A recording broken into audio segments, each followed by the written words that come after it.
Alright, what's up guys? David here, coach of the FC Popplio, and we are here with the round of 16 for the NPL Minors Tournament.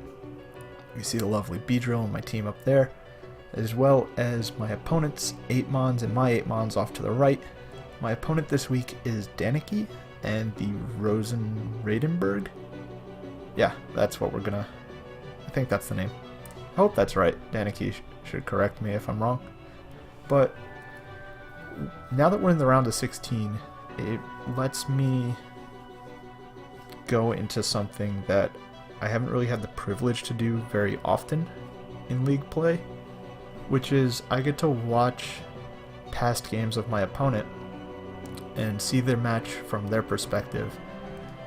And that sort of allows me to scout my opponent, see his playstyle, see what he does, how he makes his decisions in game, and then I can tweak my team building and my playstyle in the match to how I think he's going to react.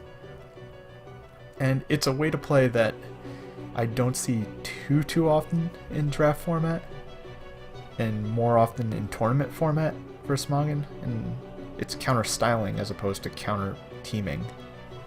So the 6 Mons I brought can all sort of deal with his threats, which are very scary by the way. But I'm hoping that I can explain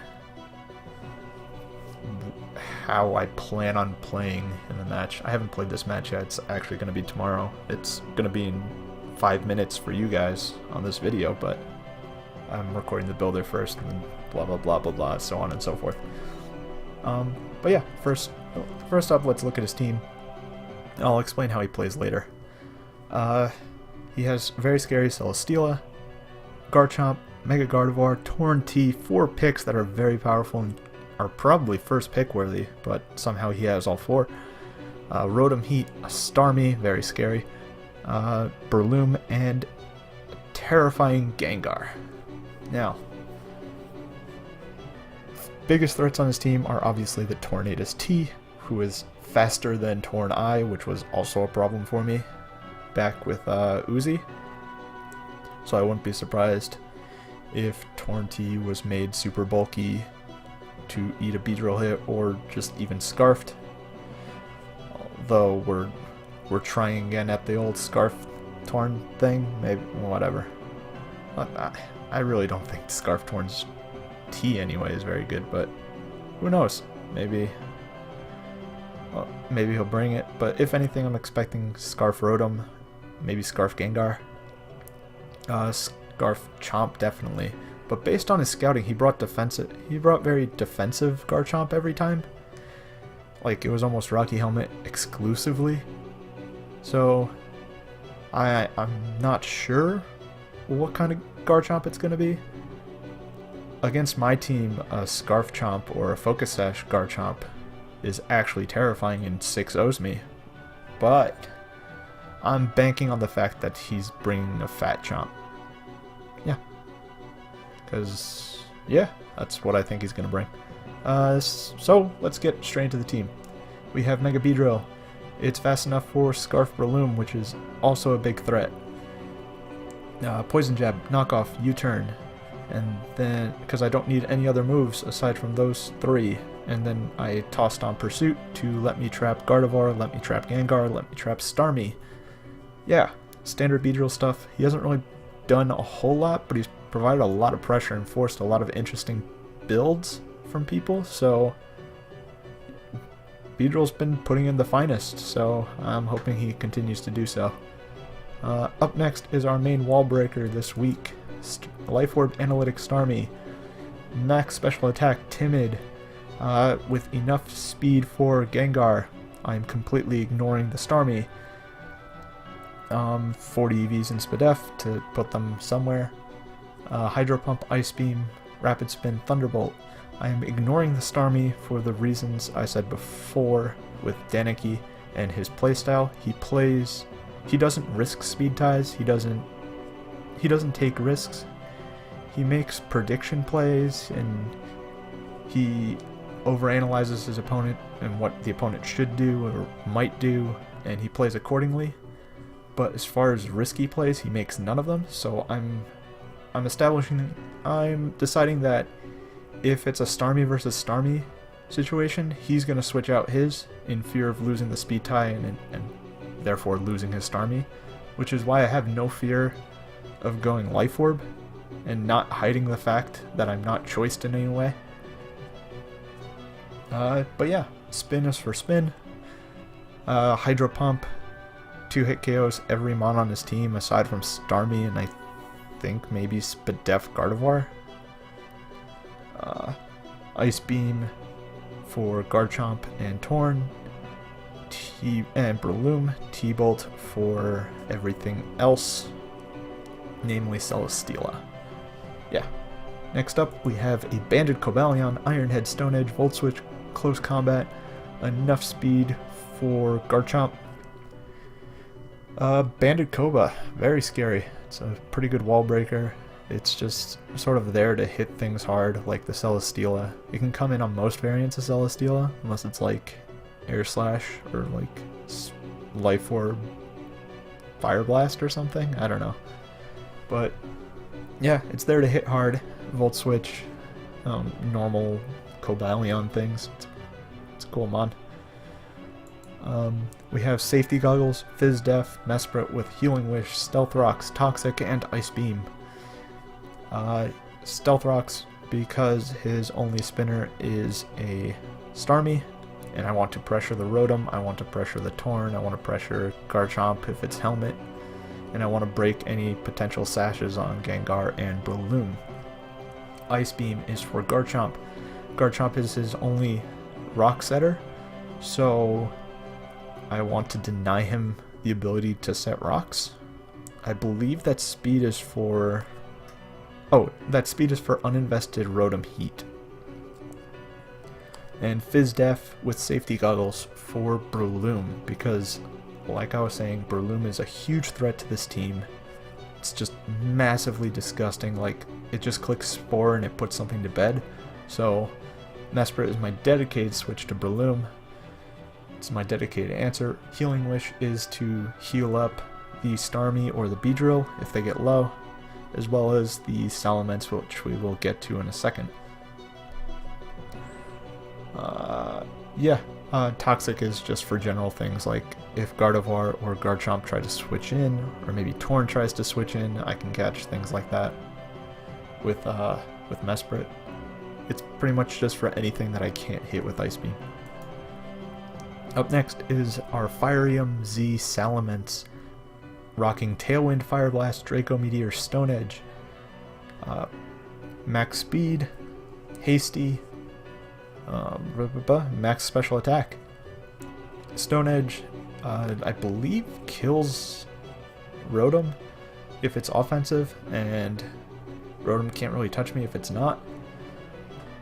Tailwind is to then outspeed any random Scarfers like Gengar or Tornadus or whatever. Or Garchomp, that's the one. Garchomp, Tornadus, or Garchomp and Gengar mostly. Maybe the Tornadus. But yeah, Tailwind also boosts Beedrill, it also boosts Cobalion, it also boosts Starmie, it also boosts Silvally. Intimidate because I'm special. Firium Z, Oko's, or close to Oko's, I believe, max HP, or it Oko's max HP Celesteela, and I'm expecting Fizz Def Celesteela for the Beedrill and for the Cobalion, and possibly for the Silvally if he thinks I'm physical. But yeah, Timid Fire Blast with a Firium is a ridiculous amount of damage, and then Draco Meteor is for everything else. Max speed because, much like Starmie situation, I could have not went max speed, but I have no Gardevoir switch in, so I'm expecting to just like fire off 2 Stone Edges. He's gonna switch in Gardevoir on like a Fire Blast or something, and then I Stone Edge it. and I hope that works. But yeah. Finally, we have our Silvally Electric. Yeah, with a weird EV spread. I believe this spread is for... I believe this is for Jolly Loom? I think it's Jolly Loom. As well as standard Fat Chomp, Sub, Flamethrower, Thunderbolt, and Surf. Modest Nature, some special attack, some HP, some special defense. Just a nice mix. This actually walls Rotom Heat. And I was debating between Silvally Electric and Silvally Fire for the longest time. I wanted something to check Rotom Heat and something that can threaten his other mons. Now, I was debating Silvally Fire to wall the overheats from Rotom and to scare Celesteela, while also threatening the Breloom. Meanwhile, I was looking at Silvally Electric to better check the Tornadus and to better check Rotom Heat's T-Bolts. Now, it was a back and forth on which one I wanted, and ultimately I decided on Electric because things like Starmie and Salamence can come in on the overheat if need be, and Silvally even can come in on the overheat. Sorry, I burped. And then sub up on it, and then he no longer can kill me. Whereas if it was Silvally Fire, T-Bolt always has a good chance. T-Bolt always breaks my sub. But yeah, the plan is to sub up on something, get a slow sub, and then fire off some super effective hits, be it Flamethrower, Thunderbolt, or Surf. Yeah. That's the squad. Let's jump into the game. I say that as if I played it. So, yeah, I will see you guys tomorrow? Or day after? It'll be 5 seconds for you, so peace. And hello! Alright, so he decided to leave his Breloom at home, which was really nice of him, actually. I don't have to fear the Breloom. I'm looking at his team. I decide that he doesn't have Starmie, and he doesn't have Breloom, which means that if I can get rocks up, they're here to stay. So, also, I figured he watched me, and he saw that... I would assume that he watched and scouted me, so he would know that I led Beedrill every single game. So I'm going to instead do is lead Mesprit to see what his Scarfer is. And that's my plan. He's either leading Celesteela or he's leading his Scarfer is my thought process here. So, here we go. He chooses to lead Gengar. I choose to lead Mesprit. And as you see, he switched out. Now, he doesn't know if I'm a Scarf Mesprit, if I'm a Ghostberry Mesprit, which was entirely possible. And he doesn't know, he probably wants to make an aggressive double or something as I go into my check to Gengar, which I'm sure he thinks I have. But no, I am pure offense. I saw the Gengar and I was like, well, I guess now's a good time to sack my Mesprit. Maybe I live a Shadow Ball and I can get rocks up. So, my plan is stay in and click rocks. His plan is apparently to switch out. So, we will continue. As he goes into his Gardevoir, he traces my Levitate. Big deal, he's a Mega. And here, I set up rocks. I'm like, oh, okay. Well, my switch into Gardevoir is nothing. So, I'm going to hope that he's going to click Hyper Voice. I'm going to sack off my Mesprit to hopefully get a Toxic off on this Gardevoir. And I'm just going to hope to God that he's not a sub-Calm Mind Gardevoir, or else I just lose right here. And so, that's my plan. I'm just going to click Toxic. I was completely fine with losing my Mesprit last turn, so I'm completely fine with losing my Mesprit this turn. So, here we go. He fires off a Will-O-Wisp, and here's where things get interesting. We trade status. So, I'm now burned. I'm guessing he expected a switch into something. I don't know what he expected me to do, but I clearly didn't do it. So, my thought process here is, wow, I said that word weird, is he's gonna